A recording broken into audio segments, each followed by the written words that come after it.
Hello and welcome back to the channel. This is going to be a sit down video and I'm quite nervous about it. I've got my emotional support iced coffee here. So I thought I want to share my story more because I do think I've been through a lot and I feel like other people can relate. So as hard as I'm going to find this, I know that it will help so many people, and I'm just going to share basically life with a stammer. So going back to the very start, I know a lot of children who stammer from a young age actually end up growing out of it, but my stammer developed when I was about 5 years old, and it's a really hard one because I've not spoken much to my family about why it started, when it happened. All I know is that I was 5 and it went from one day being able to speak fluently to stammering, and growing up I was taken to speech therapy from, I think it was a pretty young age. Again, I don't have the exact ages because even to this day, like, this isn't something that I've really spoken to my family about. I think over the years I got better, which I'll touch on, but I find it a really painful thing to think about. What? Crying already? I'm literally 2 minutes into this video. I find it quite a painful thing having to make them go through it again because I think it was a very challenging time for them. Right, I need to pull myself together. I want to go back to my first ever memory as a child. Now, this isn't just stammering related, but my first ever memory of being a child was when I was asked to read aloud in class and I heard the other kids laughing at me stammering, and I will never ever forget that because I feel like since that moment, from being so young, I've been aware that I was different to the other kids. And back then, so just for reference, I'm 28 now, and back then I feel like people weren't really sure about what to do with me. A lot of the teachers didn't handle it that great, I'll be totally honest. There were times where I would ask my mum to tell the teachers, like, please do not ask Georgia any questions because she's got a stammer and she doesn't want to speak in front of the class. And I remember some teachers would still continue to ask me questions in front of the class. I think they thought that they were doing me good and maybe trying to give me more confidence, but I feel like it actually did the opposite, because from being very young I knew if I was going to speak up in class then other people were going to laugh. And I think when you're a kid, all you want to do is blend in and to be and have friends. When you're that age, you don't want to stand out, you don't want to be different. And instantly having a stammer made me different. In primary school, I was really lucky to make my best friends. I'm actually still friends with most of them now. Like, they were my absolute rocks, and I feel like during primary school I had an alright time because I had them, but moving into high school is when I think things started to get really bad. So obviously starting a new school, a lot of new faces, and the thought of introducing myself, I mean, this has always kept us up at night worrying about school the next day and having to say my name and having to speak to new people. Back then I would just describe the feeling as nervous, but now looking back on it, I grew up with anxiety from such a young age. But back then I obviously didn't have the wording for it, but now I know that that was anxiety through the fear of stammering. I just wanted to also mention, I mean, if you're a person who stammers, you'll already know this, but the guilt, the frustration, the embarrassment that comes along with stammering, like, I just grew up with this from being 5 years old. Those negative thoughts were in my brain, like, oh, it's embarrassing, I can't speak like my friends, but also I felt guilty when I even spoke to my friends and family because I was making them wait and it would take me so long to get my words out. So I felt guilty for that. I felt a lot of shame because back then I thought I was the only one. I literally grew up thinking I am the only one who is being impacted by stammering so much. So going into high school now, I can't pinpoint exactly when I started to have dark thoughts for the first time. I don't know how old I was. To me, I've kind of always just thought like this, but my anxiety and my struggles with my stammer got to the point where it was like, I do not want to be alive anymore. And I remember going to bed every night praying that I would wake up the next day with either no stammer, or I was praying that I actually just wouldn't wake up the next day. That is how bad things got. And with stammering, it was like I was feeling so low, but I didn't have the words to communicate it, and I became pretty mute because of this. So I was going through such a war in my head. It was like a battle 24/7, but having a stammer and not being able to express myself to my friends and family. And again, as a teenager, I had speech therapy, but what would happen is I would be in class in school, and then the speech therapist would come, knock on the class door and say, oh, can I have Georgia? So then I would be taken out of my class to go and see the speech therapist. But what would happen is when I went back to class, everyone was asking me, oh, why did he get taken out? And I was too embarrassed to tell them, oh, it's because of speech therapy. So I feel like it was little things like that which also made me feel so different to everyone. And I feel like it was highlighting that issue even more. I found speech therapy really hard because I wouldn't ever talk about my thoughts and feelings. I would never ever admit to anyone how low stammering was actually making me feel, because I was just embarrassed. I thought, well, I was told a lot that life could be so much worse, you've got to be grateful for what you have. But when you feel like you're at rock bottom, being told that, it actually would make us feel worse, because I felt guilty for feeling so low. So I was never a huge fan of speech therapy on the NHS. I also know now, looking back on it, I think you have to want to change and want to improve. But I think because my self-confidence was on the floor, rock bottom, so it's safe to say I didn't have a great time in high school. And then when I went into sixth form, that's when I was 16, I thought, right, all my friends are getting jobs. I can't go for a job interview because my confidence is on the floor.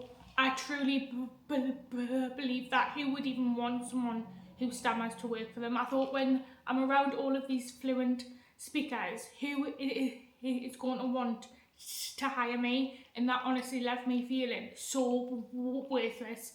At this point in time, like it actually scares us now to think about how low I actually felt back then. So that's when private speech therapy came into the conversation. Now, I'd done a different speech therapy program when I was younger. I think I maybe did it at 8 years old and then again at 12-year-old. But like I mentioned before, I feel like when it comes to stammering, you have to almost want to improve or believe that you can overcome it to some certain extent. And back then I felt worthless. I had no self-confidence, so it was almost like nothing that I was doing was working. I got to 17 and my mum basically said something needs to change. She basically said to us, she was really brutal and she knows that she was, but she was like, I'm not going to be around forever. Like, you need to cope on your own. You need to be able to go and get a job and to speak to people on your own. And she was basically like, you've got no choice, we'll go to the speech therapy course. It's called the Maguire program. And when I say those 4 days changed my life completely, on the Wednesday night, I had to do basically like an interview style. I was being asked questions like my age, my address, and obviously as people who stammer, you'll know this, that your name is like the hardest thing to say, in your address and in your phone number. So I was asked all these questions in front of a group of people, and honestly, that to me felt like the lowest point of my life, because I was like, what on earth am I doing here? This is just another course that's not going to help. I just believed to my core that like I had no life. I believed to my core that I was never going to get a job, I was never going to be happy. And like I can't even tell you how clouded my brain was with all of these dark thoughts. So anyways, we're about a day into the course, and if you Google Maguire program, you'll get all of the information about what that is. But it's just basically an intense speech therapy course. So from early in the morning until late at night, you are essentially learning a new breathing technique and just building up your confidence to be able to go out into the real world and to have a certain level of control over your stammer. So we're one day into this course and I'm crying almost every minute of every day. I'm walking out of these sessions because I've just got this feeling that is like weighing so heavy on us, and I'm like, I can't do this. And I remember me and my mum, as it was like hosted at a hotel, had the most blazing row you've ever seen. Like, we're literally screaming at each other, and I'm telling her that she doesn't understand, like, I can't do it. She's again like, you've got no choice, you have to just try this, you have to see the course through and just try. Back then, because I was so low, I wasn't even trying to improve myself or trying to fix myself, because I just thought, I can't do this. Even though I was in a room with other people with stammers, I was again thinking, but I'm not like you. I just, for some reason, still felt so incredibly different. So cut long story short, I ended up staying to complete the course, and I think it was on the third day, 3 out of 4 days, something in my head clicked. It wasn't just the physical breathing technique that I was getting, it was the psychological mindset. And basically on this course, it also teaches you to be proud to be a person who stammers. And for the first time in my whole entire life, I had this self-belief, and it was like a shift from, I hate myself, I'm worthless, I'm never going to get a job, blah blah blah, to, oh, what if having a stammer can be a good thing? What if I just work really, really hard on things and then actually I can do what fluent speakers do? And when I say I have never, ever, ever had those thoughts until that course, I was 17, and for the first time in my entire life, I felt like I was getting this self-confidence. Never in my life did I imagine going from rock bottom to literally feeling like, oh, not on top of the world within a few days. And to me, like, that was the starting point. That was like when my life started at 17, because I thought, right, like, I've got this confidence now. It's definitely a lifelong journey. Like, believe me, I didn't just attend this one course and then I've been fine ever since. It's been very, very up and down, but since then it allowed me to go to uni and actually make new friends. I feel like in high school I was really lucky to keep all of my friends that I made in primary school, but in high school I didn't make any friends because I wouldn't speak to anyone. So uni was my time to go and actually make some friends, and I feel like the Maguire program gave me the confidence to do that. So I spent my 3 years at uni, and then after uni, unfortunately, it's when COVID hit. So all of these speech therapy courses were cancelled. So that put a huge spanner in the works, because I was almost relying on these courses to give me my self-confidence, but obviously it stopped happening. Like, all those courses were cancelled. It moved on to Zoom, but I feel like as someone who stammers, there is nothing more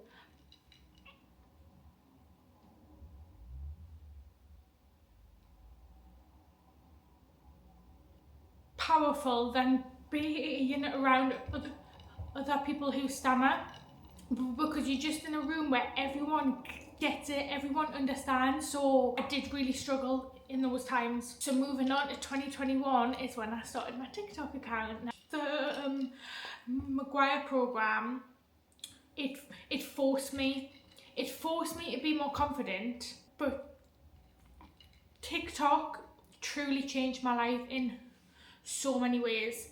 And how that started, I was having a rough time, and I thought people who are fluent have no idea about what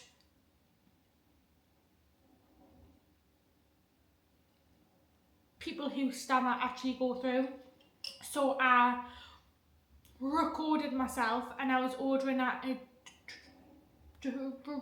drive-through, and I posted it on TikTok expecting absolutely nothing, and it had, I think it was like 600k, and I thought people are actually interested in what I have to say, and I was almost shocked that so many people cared almost, and I thought, I can make something of this. I thought if I just keep on posting, like I just knew instantly for that first video that I could make something of that. What is so crazy to me about this is that when I was growing up, all I watched was YouTube. The makeup tutorials, the travel vlogs, like I have watched it since the start, and I thought, I'm now posting on TikTok. I've grown up with YouTube. Obviously back then when I had no confidence, I was thinking, well, I could never post on YouTube because I have a stammer. And I would just watch all of these people on YouTube thinking, like, you have the dream job, you have the dream career, you get to play with makeup every day and like travel loads. And I never thought that could be me. Fast forward to now, I've made social media my job. Even now, saying that out loud is absolutely wild, as where I came from is worlds and worlds apart from where I am now. I feel like I've really tried to condense everything into such a short amount of time, but I just hope that if you're a person who stammers, or if you're struggling with anxiety, or if you're struggling with self-belief, I just hope that you can take something away from this video. And when it feels impossible, and when it feels like there's no light at the end of the tunnel, like, you just have to keep going. And like, trust me, I know how hard that is. Like I've fought with my own brain for as long as I can remember. You just got to keep going. You have no idea how good life can get when you keep on going, seriously. And I think about this all the time, but I'm just so glad that I'm here and I get to experience life now, as I was so close to just giving it all up so many times. I've got an open inbox on Instagram, so if anyone ever needs someone to speak to, I'm here. Right, I'm gonna go now, but thank you so much for watching and listening, and I'll see you in the next one.